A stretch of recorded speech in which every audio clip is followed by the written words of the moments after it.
गुरुर्ब्रह्मा गुरुर्विष्णु गुरुदेवो महेश्वरा गुरु साक्षात् परब्रह्म तस्मै श्री गुरुवे नमः।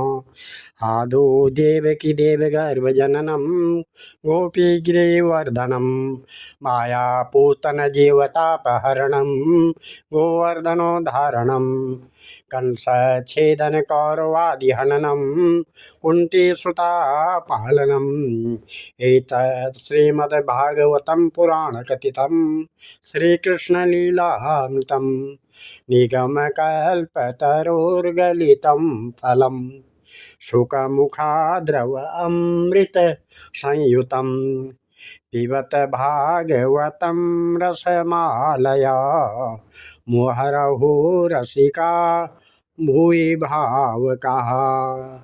भगवान श्री कृष्णचंद्र नारायण जी के चरण कमलों में नतमस्तक होकर के गुरु श्री वेद व्यास जी, गुरु श्री माधवाश्रम जी, गुरु श्री आदि गुरु शंकराचार्य जी, गुरु श्री नारद जी, गुरु श्री सुखदेव जी, गुरु श्री शुद्ध जी के चरण कमलों में नतमस्तक होकर के मैं ये श्रीमद् भागवत महापुराण के 11वें स्कंद का 14वां अध्याय पढ़ने जा रहा हूँ, जिसमें आज का प्रसंग है भक्ति योग की महिमा तथा ध्यान विधि का वर्णन। उद्धव वाचा वदन्ते कृष्ण श्रेयांसी बहूनि ब्रह्मवादिना एकं विकल्प प्रधानम उताहो एक मुख्यता भवतोदारिता स्वामिन् भक्ति योगो अनपेक्षिता नीरस्य सर्वथा संगम येन त्वय्या विषय मनः।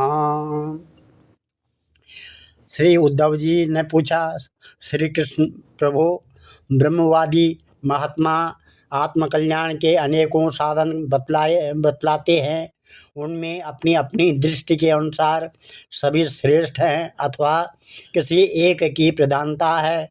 मेरे स्वामी, आपने तो अभी भक्ति योग को ही निरपेक्ष एवं स्वतंत्र साधन बतलाया है, क्योंकि इसी से सब ओर से आसक्ति छोड़कर मन आप में ही तन्मय हो जाता है। श्री भगवान कहते हैं, कालेन नष्टा प्रलये बाणीयं वेद संहिता माया दो ब्राह्मणे प्रोक्ता धर्मो यस्या मदात्मका येन प्रोक्ता च पुत्राय मनवे पूर्वजाय सा ततो भृगुवादयो गृह्णन् सप्त ब्रह्मा महर्षया तेभ्यः पितृभ्यः पुत्रा देवदानव गुह्यका मनुष्या सिद्धगन्धर्वा सा विद्याधरचारणा किं देवा किन्नरा नागा रक्षा किं पुरुषादया बहव्या तेखं प्रकृतय रजा सत्वं तमो भुव या भूतानि विद्यन्ते भूतानां मतयस्तथा सा प्रकृति सर्वेषां चित्रा वाचा स्तवन्ति एवं प्रकृते वैचित्र्यात् विद्यन्ते मतयो नृणां पारम्पर्येण केषाञ्चित् प्राखण्डमतयो परे मन माया मोहिता धिया पुरखा सभा श्रेय बनन्त्यानेकान्तं यथा कर्मं यथा रुचि धर्म में के यशश्चाने कामं सत्यं दमं समम् अन्ये वदन्ति स्वार्थं या ऐश्वर्यं त्यागभोजनं केचित् यज्ञतपोदानं व्रतानि नियमान् आदन्तवन्त एवेषां लोका कर्म विनिर्मिता दुःखोदर्का तपोनिष्ठा क्षुद्रानन्दा शुचार्पिता मयार्पिता आत्मानं सभ्या निरपेक्षस्य सर्वथा माया आत्मानं सुखं यत्कत् कुतः स्याद विषयात्मनाम् आकिञ्चन दान्तस्य शान्तनस्य समचेतसा मया सन्तुष्ट मनसा सर्वा सुखमया दिशा न पारमेष्टं न महेन्द्रधृष्णं न सार्वभौमं न रसाधिपत्यं न योगसिद्धिरपुनर्भवं वा मया अर्पितं मे सति मद्विनान्यत् न तथा मे प्रियतम आत्मन योनिर्न शंकरा न च संकर्षणो न श्री नैवात्मा च यथा भवान् निरपेक्षं मुनिं शान्तं निर्वैरं समदर्शनम् अनुव्रजाम्यहं नित्यं पूजे यन्त्यगघृणैर्णुवि। श्री भगवान कहते हैं कि प्रिय उद्धव, यह वेदवाणी समय के फेर से प्रलय के अवसर पर लुप्त हो गई थी। फिर जब सृष्टि का समय आया तब मैंने अपने संकल्प से ही इसे ब्रह्मा को उपदेश किया। इसमें मेरे भागवत धर्म का ही वर्णन है। ब्रह्मा ने अपने ज्येष्ठ पुत्र स्वयंभू मनु को उपदेश किया और उनसे भृगु, अंगिरा, मरीचि, पुलह, अत्रि, पुलस्त्य और क्रतु इन 7 प्रजापति महर्षियों ने ग्रहण किया। उसके अनंतर इन ब्रह्मर्षियों की संतान देवता, दानव, गुह्यक, मनुष्य, सिद्ध, गंधर्व, विद्याधर, चारण, किन्देव, किन्नर, नाग, राक्षस और किम पुरुष आदि ने इसे अपने पूर्वज इन्हीं ब्रह्मर्षियों से प्राप्त किया। सभी जातियों और व्यक्तियों के स्वभाव, उनकी वासनाएं सत्व, रज और तमोगुण के कारण भिन्न भिन्न हैं। इसलिए उनमें और उनकी बुद्धि वृत्तियों में भी अनेकों भेद हैं।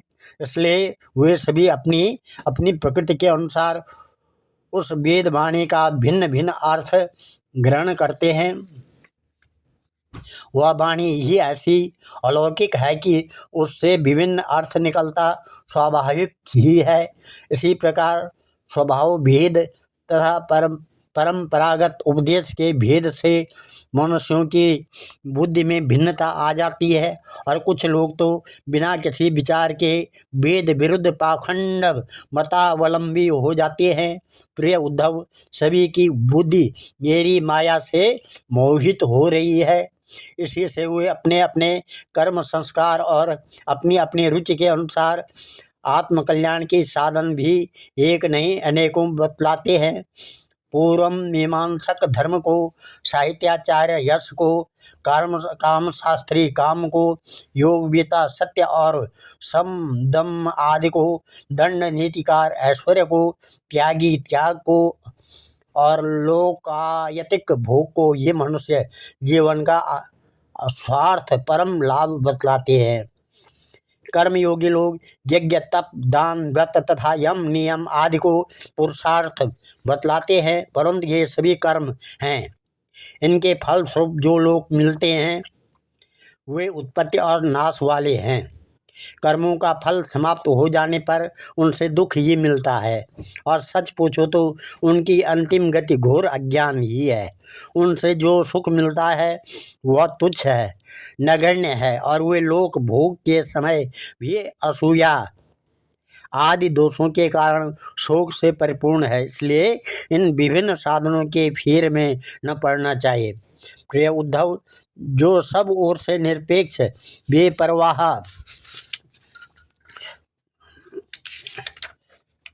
हो गया है, किसी भी कर्म या फल आदि की आवश्यकता नहीं रखता है और अपने अंतःकरण को सब प्रकार से मुझे ही समर्पित कर चुका है, परमानंद स्वरूप में उसकी आत्मा के रूप में स्फुरित होने लगता हूँ। इससे वह जिस सुख का अनुभव करता है वह विषय लोलुप प्राणियों को किसी प्रकार मिल नहीं सकता है। जो सब प्रकार के संग्रह परिग्रह से रहित अकिंचन है, जो अपनी इंद्रियों पर विजय प्राप्त करके शांत और समदर्शी हो गया है, जो मेरी प्राप्ति से ही मेरे सानिध्य का अनुभव करके ही सदा सर्वदा पूर्ण संतोष का अनुभव करता है, उसके लिए आकाश का एक एक कोना आनंद से भरा हुआ है। जिसने अपने को मुझे सौंप दिया है वह मुझे छोड़कर न तो ब्रह्मा का पद चाहता है और न देवराज इंद्र का। उसके मन में न तो सार्वभौम सम्राट बनने की इच्छा होती है और न वह स्वर्ग से भी श्रेष्ठ रसातल का ही स्वामी होना चाहता है। वह योग की बड़ी सिद्धियों और मोक्ष तक की अभिलाषा नहीं करता है। उद्धव, मुझे तुम्हारे जैसे प्रेमी भक्त जितने प्रियतम हैं, उतने प्रिय मेरे पुत्र ब्रह्मा, आत्मा शंकर, सगे भाई बलराम जी स्वयं, अर्धांगिनी लक्ष्मी जी और मेरा अपना आत्मा भी नहीं है, जिसे किसी की अपेक्षा नहीं, जो जगत के चिंतन से सर्वथा उपरत होकर मेरे ही मनन चिंतन में तल्लीन रहता है और राग द्वेष न रखकर सबके प्रति समान दृष्टि रखता है। उस महात्मा के पीछे पीछे मैं निरंतर यह सोचकर घुमा करता हूँ कि उसके चरणों की धूल उड़कर मेरे ऊपर पड़ जाए और मैं पवित्र हो जाऊं। निष्किंचना मयनुरक्त चेतसा शांता महांतोखिल जीव वत्सला कामेरनालब्ध धियो जुखन्ति यत् तन्निरपेक्षं न विदु सुखम मम। जो सब प्रकार के संग्रह परिग्रह से रहित है, यहाँ तक कि शरीर आदि में भी अहंता ममता नहीं रखते, जिनका चित्त मेरे ही प्रेम के रंग में रंग गया है, जो संसार की वासनाओं से शांत उपरत हो चुके हैं, जो अपनी महत्ता उदारता के कारण स्वभाव से ही समस्त प्राणियों के प्रति दया और प्रेम का भाव रखते हैं, किसी प्रकार की कामना जिनकी बुद्धि का स्पर्श नहीं कर पाती, उन्हें मेरे जैसे परमानंद स्वरूप का अनुभव होता है। उसे और कोई नहीं जान सकता है, क्योंकि वह परमानंद तो केवल निरपेक्षता से ही प्राप्त होता है।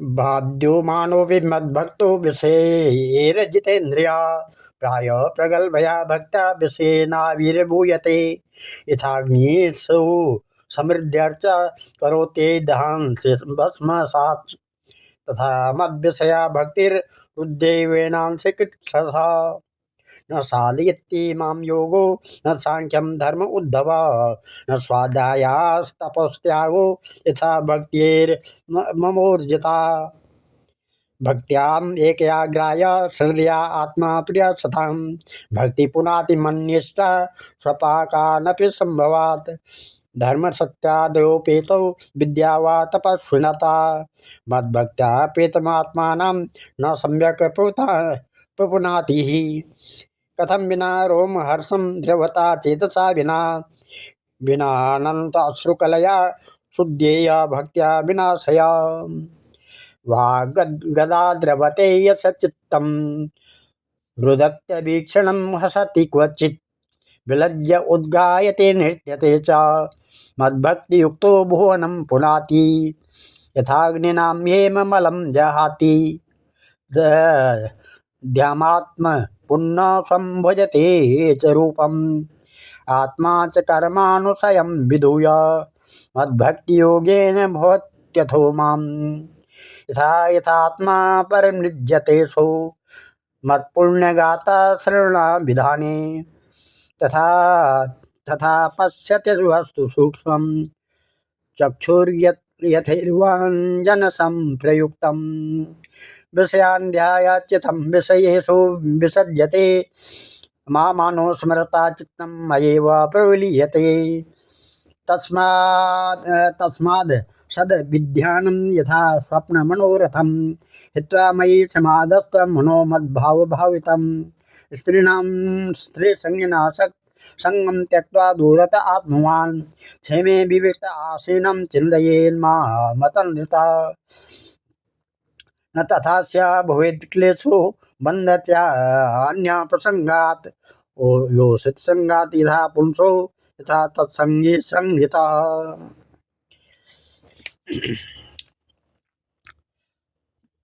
संहिता इस प्रकार से उद्धव जी, मेरा जो भक्त अभी जितेंद्र नहीं हो सका और संसार के विषय बार बार उसे बाधा पहुंचाते रहते हैं, अपनी ओर खींच लिया करते हैं। वह भी क्षण भर में बढ़ने वाली मेरी प्रगल्भ भक्ति भक्ति के प्रभाव से प्रायः विषयों से पराजित नहीं होता है। उद्धव, जैसे धधकती हुई आग लकड़ियों के बड़े ढेर को भी जलाकर खाक कर देती है, वैसे ही मेरी भक्ति भी समस्त पाप राशि को पूर्णतया जला डालती है। उद्धव, योग साधन ज्ञान विज्ञान धर्मानुष्ठान जप पाठ और तप त्याग मुझे प्राप्त करने में उतने समर्थ नहीं है जितने दिनों दिन बढ़ने वाली अनन्य प्रेममयी मेरी भक्ति। मैं संतों का प्रियतम आत्मा हूँ। मैं अनन्य श्रद्धा और अनन्य भक्ति से ही पकड़ में आता हूँ। मुझे प्राप्त करने का यह एक ही उपाय है। मेरी अनन्य भक्ति उन लोगों को भी पवित्र जाति दोष से मुक्त कर देती है जो जन्म से ही चांडाल है। इसके विपरीत जो मेरी भक्ति से वंचित है, उनके चित्त को सत्य और दया से युक्त, धर्म और तपस्या से युक्त विद्या भी भली भांति पवित्र करने में असमर्थ है। जब तक सारा शरीर पुलकित हो जाता है,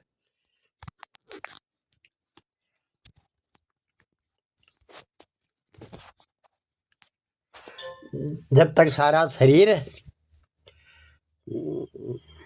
जिसकी वाणी गदगद हो जाती है, जब तक मेरी भक्ति से वंचित है, उसके चित्त को सत्य और दया से युक्त, धर्म और तपस्या से विद्या भी भली भांति पवित्र करने में असमर्थ है। जब तक सारा शरीर पुलकित नहीं हो जाता, चित्त पिघल कर गदगद नहीं हो जाता, आनंद के आंसू आंखों से छलकने नहीं लगते तथा अंतरंग और बहिरंग भक्ति की बाढ़ में चित्त डूबने उतारने नहीं लगता, तब तक इसके शुद्ध होने की कोई संभावना नहीं है। जिसकी वाणी प्रेम से गदगद हो रही है, चित्त पिघल कर एक और बहता रहता है। एक क्षण के लिए भी रोने का तांता नहीं टूटता, परंतु जो कभी कभी खिलखिलाकर हंसने भी लगता है, कहीं लाज छोड़कर ऊंचे स्वर से गाने लगता है, तो कहीं नाचने लगता है। भैया उद्धव, मेरा यह वह भक्त न केवल अपने को बल्कि सारे संसार को पवित्र कर देता है। जैसे आग में तपाने पर सोना मैल छोड़ देता है, निखर जाता है और अपने असली शुद्ध रूप में स्थित हो जाता है, वैसे ही मेरे भक्ति योग के द्वारा आत्मा कर्म वासनाओं से मुक्त होकर मुझको ही प्राप्त हो जाता है, क्योंकि मैं ही उसका वास्तविक स्वरूप हूँ। उद्धव जी, मेरी परम पावन लीला कथा के श्रवण कीर्तन से ज्यों ज्यों चित्त का मैल धुलता जाता है, त्यों त्यों उसे सूक्ष्म वस्तु के वास्तविक तत्व के दर्शन होने लगते हैं। जैसे अंजन के द्वारा नेत्रों का दोष मिटने पर उसमें सूक्ष्म वस्तुओं को देखने की शक्ति आने लगती है। जो पुरुष निरंतर विषय चिंतन किया करता है, उसका चित्त भी विषयों में फंस जाता है, और जो मेरा स्मरण करता है, उसका चित्त मुझ में तल्लीन हो जाता है। इसलिए तुम दूसरे साधनों और फलों का चिंतन छोड़ दो। अरे भाई, मेरे अतिरिक्त और कुछ है ही नहीं। जो कुछ जान पड़ता है वह ठीक वैसा ही है जैसे स्वप्न अथवा मनोरथ का राज्य है। इसलिए मेरे चिंतन से तुम अपना चित्त शुद्ध कर लो और उसे पूरी तरह से एकाग्रता से मुझ में ही लगा दो। संयमी पुरुष स्त्रियों और उनके प्रेमियों का संग दूर से ही छोड़कर पवित्र एकांत स्थान में बैठकर बड़ी सावधानी से मेरा ही चिंतन करें। प्यारे उद्धव, स्त्रियों के संग से और स्त्री संगियों के लंपटों के संग से पुरुष को जैसे क्लेश और बंधन में पड़ना पड़ता है, वैसा क्लेश और फंसावट और किसी के भी संग से नहीं होती है। उद्धव जी कहते हैं, यथा त्वमरविन्दाक्ष यादृशं वा यदात्मकं ध्यायेन्मुमुक्षुरेतन्मे ध्यानं त्वं वक्तुम् अर्हसि। उद्धव जी कहते हैं कि कमल नयन श्याम सुंदर, आप कृपा करके यह बतलाए कि मुमुक्ष पुरुष आपका किस रूप से, किस प्रकार और किस भाव से ध्यान करे। श्री भगवान वाचा, श्री भगवान कहते हैं, सम आसन आसीन समकायो यथा सुखम हस्ता उत्संगम आदाय स्वनासाग्र कृतक्षण प्राणस्य शोधयेन्मार्गम पुरुकुंभ करे चके विपर्येणापि शनेरभ्य से निर्जतेन्द्रिय हृदय विच्छिन्नम ओंकारम घंटानादम विशोर्णवत् प्राणेनोदीर्य तत्राथ पुनः सम वेशयेत्स्वरम् एवं प्रणव संयुक्तं प्राणमेवं समभ्यसेत् दश कृत्वा स्त्रीश्रवणं मासादर्वाग्जितानिल हृत्पुण्ड्रीकमणम् अन्तस्तमूर्ध्वं नाल अधोमुखं ध्यातो ऊर्ध्वमुखां निद्रम् अष्टापत्रं सकीर्णकम्।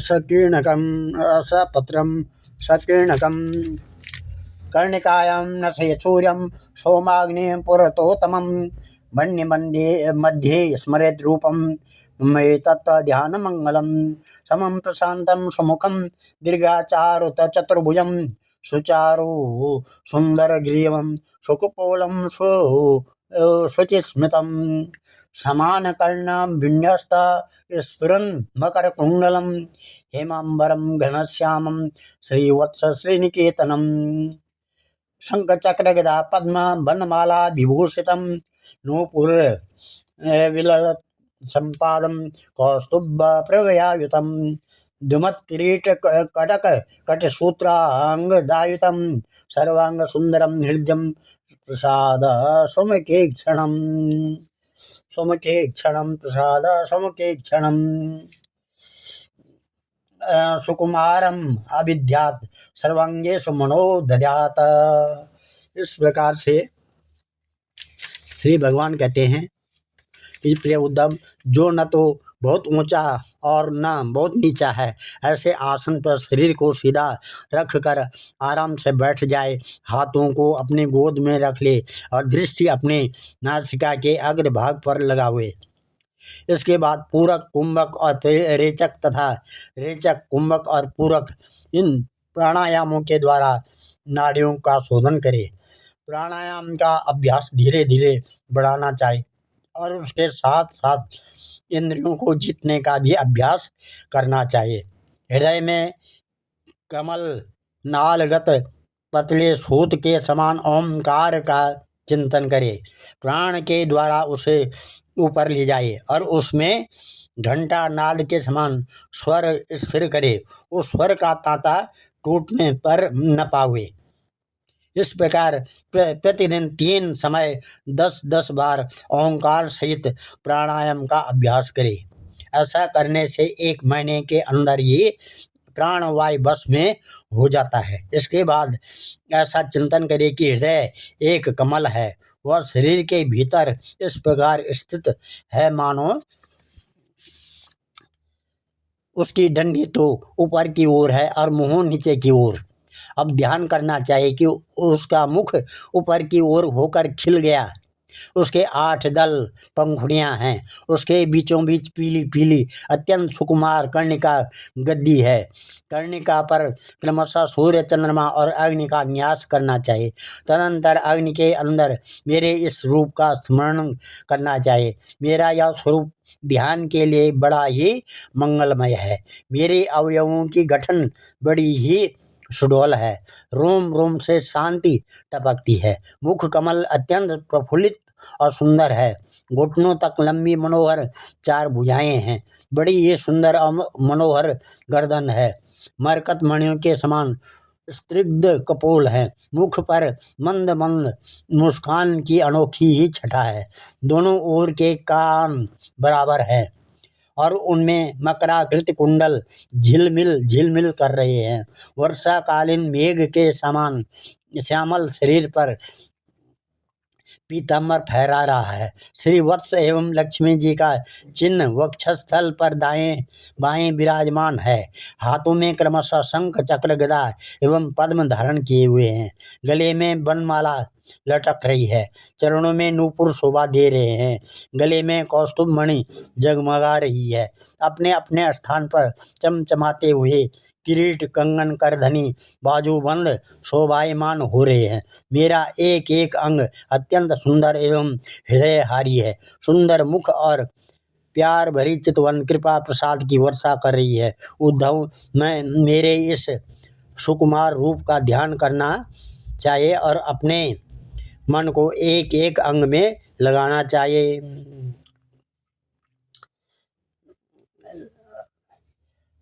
इंद्रियाणि इंद्रियार्थेभ्यो मनसानुकृष्य तन्मना बुद्ध्या साराथिना धीरा प्रणये मय सर्वता तत्सर्वव्यापकं चित्तम् आकृष्येकत्र धारयेत् नान्यानि चिन्तयेत् भूय सुस्मितं भावयेत् मुखं तत्र लब्धपदं चित्तम् आकृष्य व्योम्नि धारयेत् तच्च त्यक्त्वा मदोरोः न किञ्चिदपि चिन्तयेत् एवं समाहितमतिर्मेवात्मान् आत्मनि विचष्टे मयि सर्वात्मन् ज्योतिर्ज्योतिषसंयुतं ध्यानेनेत्थं श्रुतिव्रेण युञ्जत योगिनो मनः संयस्यात्यासो निर्वाणं द्रव्यज्ञानक्रियाभ्रमा।